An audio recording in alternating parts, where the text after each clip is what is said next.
Hi, my name is Karamia, and today I'm going to be discussing some simple behaviour modification principles and interventions that us parents with children aged 5 to 7 can hopefully use to help with temper tantrums. The goal of this is to reduce the number of tantrums and to start to replace these tantrum behaviours with alternative behaviours. First, let's decide what a tantrum is. As each child is different, that means their tantrum behaviours are also going to be different. So I'm just going to list some general behaviours that could fall into the tantrum category.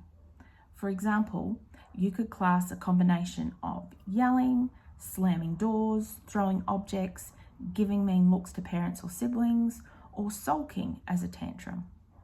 With that in mind, we're going to have a look at how assessment or observation can help us determine the cause of the tantrum or the antecedent, why the tantrum keeps occurring, or what are the consequences or reinforcers that are in place, and at a few different interventions that can help change these. To figure out what happens before and after a tantrum, we can do an assessment. So the word assessment might sound intimidating, however it isn't. Assessment is simply observing or noticing what's happening with your child and around them right before and immediately after a tantrum. You can do this over a few days and write things down.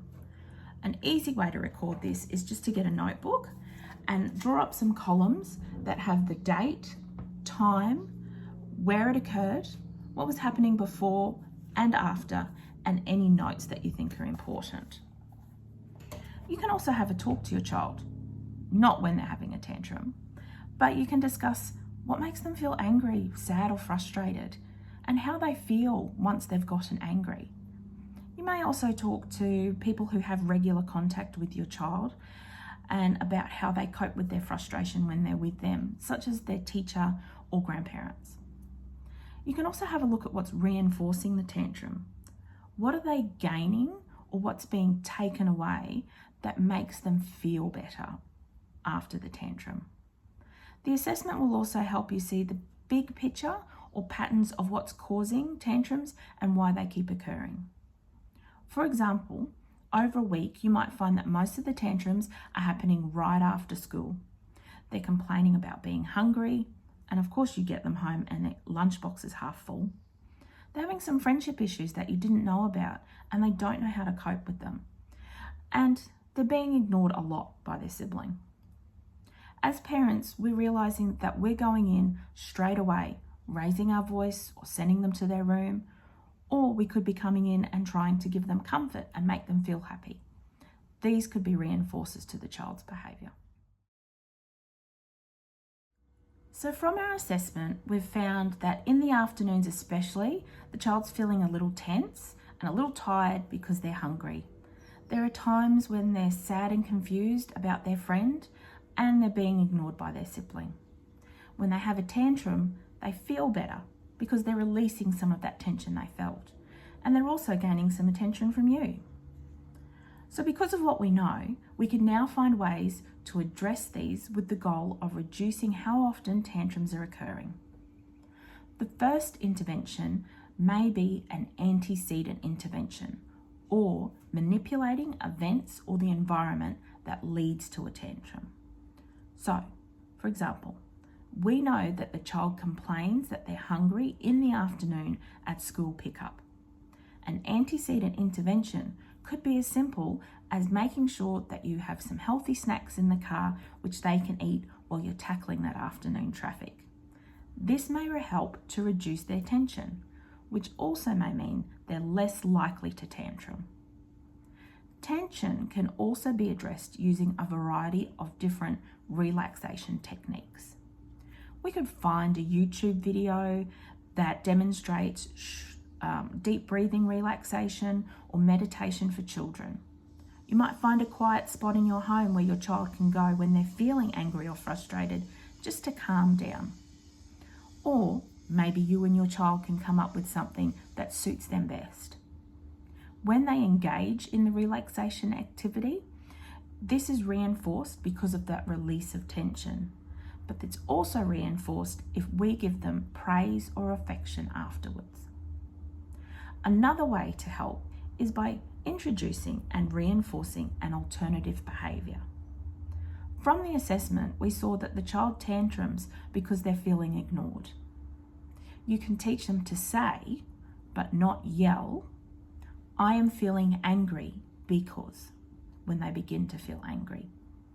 Communicating in this way will then be reinforced because they've gained your full attention. Sometimes this alternative behaviour will need to follow a relaxation exercise. So it's also important to remember that a child is not going to always do these things as soon as they feel frustrated or angry. We may need to prompt them to do it. So when we notice that they're starting to feel tense or frustrated, you could say something like, "I see that you're starting to look tense.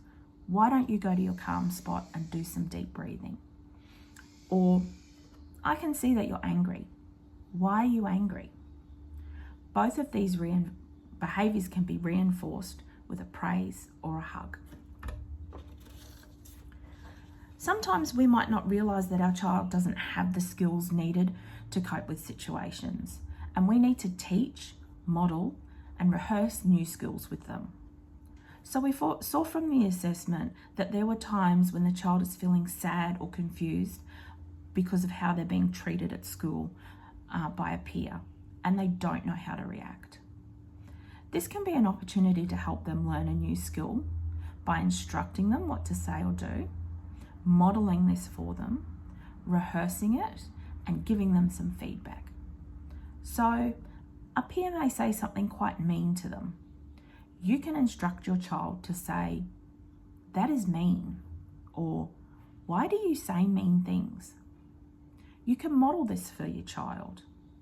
You can have them listen to what you're saying, but also to the tone and volume that you use, and get them to observe how your body posture is. You can role play this in different scenarios, and this gives them lots of opportunity to practice this new skill. Giving them positive feedback and further instructions as you're going through is also going to be a reinforcement, which will help them use these new skills when they need to. As a parent, we need to remember how we behave when our child is getting angry or frustrated. Before, we may have noticed that we immediately raise our voice or we try and make them feel better, both forms of attention. So to stop reinforcing the tantrum or undesirable behaviour, we might have to hold off on giving that attention immediately. But this doesn't mean we ignore the behaviour. We might need to direct or prompt them to do the desirable behaviour, such as the relaxation techniques, or communicate. And once we've done this, then we can give them positive reinforcement with our praise, attention, and affection. So the hope is that by reinforcing the alternative behaviours and new ways of coping with tension, that the child is still gaining what they need to feel better. And we've also given them some new skills to help themselves. All these will hopefully lead to a reduction in the number of tantrums. If this happens, then we know that the interventions have worked. So with that, I hope that you found these suggestions really helpful, and good luck.